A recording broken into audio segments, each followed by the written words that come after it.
اعوذ باللہ من الشیطان الرجیم بسم اللہ الرحمن الرحیم السلام علیکم ورحمۃ اللہ وبرکاتہ۔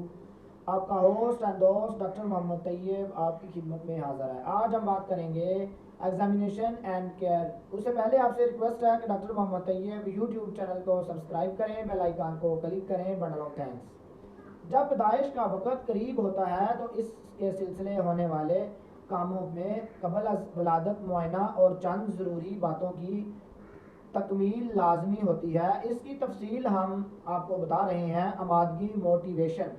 ولادت کے قریب حاملہ کی ذہنی کیفیت عجیب و غریب ہوتی ہے۔ اس کے دل کی حالت اس کی طرح ہوتی ہے، اس کے ایک حصے میں خوشی کا شادیانے بجتے ہیں اور دوسری میں خوف کا غلبہ ہوتا ہے۔ خوشی ماں بننے کی اور نئے مہمان کی آمدگی ہے، لیکن زچگی کا خوف بھی ہوتا ہے، یہ مرحلہ نہ جانے کیسا ہوگا۔ اس طرح کی حالت زیادہ ان عورتوں میں ہوتی ہے جو پہلی مرتبہ ماں بنتی ہیں اور انہیں زچگی کے مراحل کا علم نہیں ہوتا، لیکن جو عورت اس مرحلے سے گزر چکی ہوتی ہے اس کا خوف کم ہوتا ہے۔ بعض اوقات اس طرح کے خوف کو ہسپتال کا ماحول دو چند کر دیتا ہے۔ جب مریض اپنے ارد گرد رنگ کے مریض دیکھتی ہیں، اس مرحلے پر ڈاکٹر LHV کی ذمہ داریوں میں سے ایک ذمہ داری یہ بھی ہوتی ہے کہ عورت کو اس کی ذہنی کیفیت سے نکالنے اور اس کا حوصلہ دیا جائے، دلاسا دیا جائے، بالخصوص جو عورت پہلی مرتبہ بچے کو جنم دے رہی ہوں۔ ان کو زچگی کے مراحل کی تفصیل اس طرح بتائی جائے کہ وہ خیال کرے کہ کوئی خطرناک مرحلہ نہیں۔ حاملہ کو اس مرحلے پر تنہا چھوڑنے سے گریز کرنا چاہیے، کیونکہ زیرے یا دوسرے افراد اس کے پاس موجود رہنا چاہیے۔ بعض اوقات یہ ہوتا ہے کہ خوف کی وجہ سے جسم کے اندر ایسے ہارمونل تبدیلیاں آتی ہیں کہ لیبر کا مرحلہ بہت طویل ہو جاتا ہے۔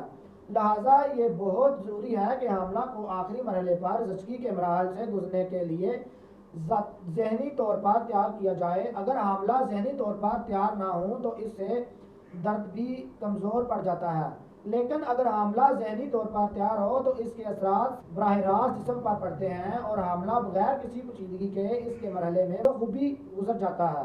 Past history. حمل کے آخری مرحلے پر جب ولادت قریب ہو تو جو امتحان اور تیاری کی جاتی ہے اس میں حاملہ کی گزشتہ ہسٹری کی بھی بہت اہمیت ہوتی ہے، کیونکہ اس سے بہت سے اہم اور ضروری باتوں کا علم ہو جاتا ہے اور کسی ممکنہ پیچیدگی سے بچنے کا انتظام قبل از وقت ہو جاتا ہے اور حاملہ سے درجہ ذیل باتیں معلوم کی جاتی ہیں۔ حملہ کے اس سے قبل بچوں کی تعداد اور عمریں پوچھی جاتی ہیں۔ یہ معلوم کیا جاتا ہے کہ گزشتہ تمام بچوں کی ولادت کیسے ہوئی۔ زچگی کے دوران اگر کوئی پیچیدگی ہوئی تو اس کی تفصیل معلوم کی جاتی ہے۔ یہ گزشتہ بچے کی پیدائش کے وقت جب صحت مند تھے یا کمزور، اور اگر ممکنہ ہو تو اس کے وزن کی تفصیل بھی معلوم کی جاتی ہے۔ یہ کہ حاملہ کی مرض میں مبتلا تو نہیں، بالخصوص ذیابیطس، ہائی بلڈ پریشر اور امراض قلب، TB وغیرہ۔ گزشتہ ولادت کسی طرح ہوتی ہے، نارمل یا ایپیزوٹمی یا آپریشن کے ذریعے۔ Present condition. موجودہ حالت سے مراد یہ ہے کہ جب مریضہ ولادت کے لیے ڈاکٹر کے پاس آئیں اور آنسٹ آف لیبر کا آغاز ہو چکا ہو تو مریضہ کیا محسوس کر رہی ہے، محسوس ہونے والی تکلیف کی نوعیت کیا ہے، تاکہ ارد گرد درد ہے تو اس کے سچے اور جھوٹے ہونے کا علم ہو سکے۔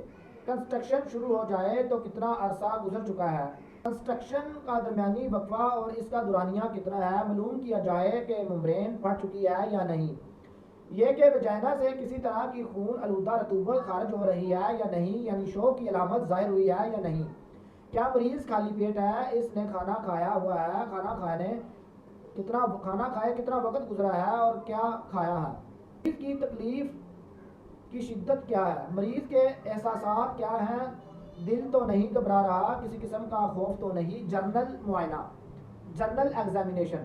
ولادت کے وقت حاملہ کا عام جنرل معائنہ کیا جاتا ہے۔ اس وجائنا کا معائنہ کیا جاتا ہے کہ عام معائنے کے دوران درجہ ذیل باتیں معلوم کی جاتی ہیں۔ مریض کی ظاہری جسمانی صحت کا اندازہ لگایا جاتا ہے، مریض کے چہرے اور آنکھوں کی رنگت کا غور مشاہدہ کیا جاتا ہے، حاملہ عورت کی ظاہری تکلیف یا وقت کا اندازہ کیا جاتا ہے، حاملہ کا ٹمپریچر نوٹ کیا جاتا ہے، نارمل ہے یا کم ہے یا زیادہ ہے، مریض کی نبض کی رفتار معلوم کی جاتی ہے، کیونکہ نبض کی رفتار دراصل دل کے دھڑکنے کی رفتار ہوتی ہے، تاکہ اس مرحلے پر دل کا حال بھی معلوم ہو سکے۔ مریض کے سانس کی رفتار نوٹ کی جاتی ہے،